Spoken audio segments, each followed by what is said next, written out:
Bonjour, bienvenue dans ce nouveau tuto pour Final Cut Pro 10. On va voir aujourd'hui comment dynamiser une petite séquence de 4 plans en utilisant des points d'animation et des effets de zoom et de rotation. Alors je vous montre ce que donne le résultat une fois que j'ai appliqué ces effets et puis on les refera par la suite nous-mêmes. Regardez ce que ça donne. Ici sur deux plans tournés au drone, vous voyez qu'il y a des rotations inverses notamment et puis un zoom avant à chaque fois. Là c'est plutôt en arrière et là cette fois-ci c'est sur des timelapse, et c'est un zoom arrière avec une rotation également à chaque fois. Et ben voilà, ça dynamise un petit peu l'ensemble de ces 4 plans d'appliquer ces effets-là. Pour les enlever et revenir les faire nous-mêmes, on sélectionne les 4 plans ici, et je vais dans l'inspecteur, transformer, j'appuie sur la petite flèche et je réinitialise tout comme ça en un seul clic. Je relis ce que c'était avant. Vous ayez une idée. Vous voyez, c'est bien aussi, hein, il y a du mouvement, y compris dans l'image, mais c'est quand même plus, voilà, un peu plus plat. Comme ce sont des timelapses qui ont été tournés en 4 tiers, vous voyez qu'il y a, ça remplit plus tout à fait l'image, hein, pour le moment. Il va falloir de toute façon que je retouche cette image pour la remplir le cadre. Alors, je reviens sur ma première image ici, hop, et je vais tout de suite aller sur l'outil transformer ici.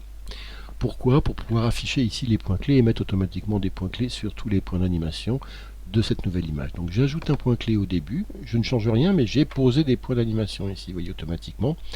Et du coup en allant à la fin du plan maintenant, en faisant ici pomme 2 pour être dans la timeline et ensuite flèche verticale et flèche gauche, tout ça pour apprendre à utiliser les raccourcis clavier, et bien cette fois-ci si je change l'échelle ou la rotation, je vais cette fois créer un point d'animation puisque j'ai déjà des points d'animation créés sur la première image.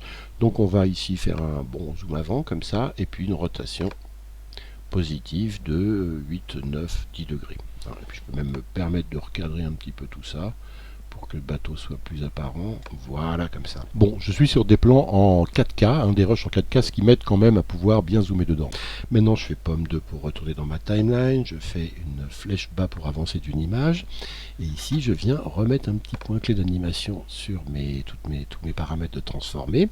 Je remonte avec flèche bas, flèche gauche pour aller sur la dernière image de ce plan, et cette fois-ci, je vais faire une rotation inverse. 6, 7, 8... 9 par exemple, et on va également zoomer un petit peu et recadrer un tout petit peu tout ça. Maintenant je fais pomme 2 pour revenir dans ma timeline, ça c'est un coup à prendre, j'avance d'une image, je remets un point clé d'animation, mais là je vais monter l'échelle tout de suite énormément et je vais recadrer un tout petit peu.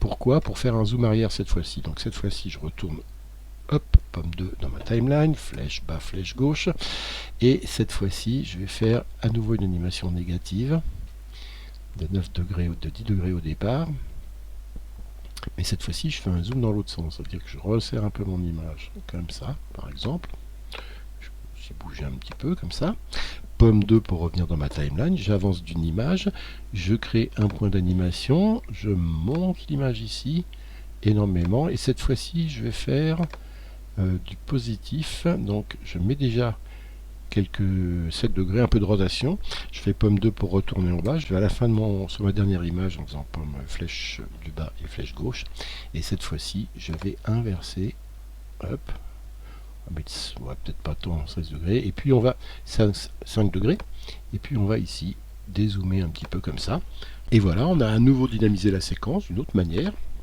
ensemble, très rapidement, et regardez le résultat, voilà. Boum, boum. Hop, ici je tourne à nouveau, j'ai une continuité de mouvement, et à nouveau une continuité de mouvement ici. J'aurais peut-être pu ici inverser le mouvement sur le troisième, donc je peux aller sur ma dernière image ici pour revenir, et au lieu de moins 10, faire un plus 10. Ou même, oui, voilà, plus 11. Voilà, je regarde à nouveau ce que ça donne. Mieux quand ça inverse la rotation d'un plan sur l'autre. Mais parfois ça peut être utile de le faire dans le même sens. Voilà, c'est mieux en inverser comme ça et je vais repartir dans l'autre sens sur le dernier plan. Voilà, merci, à vous de jouer.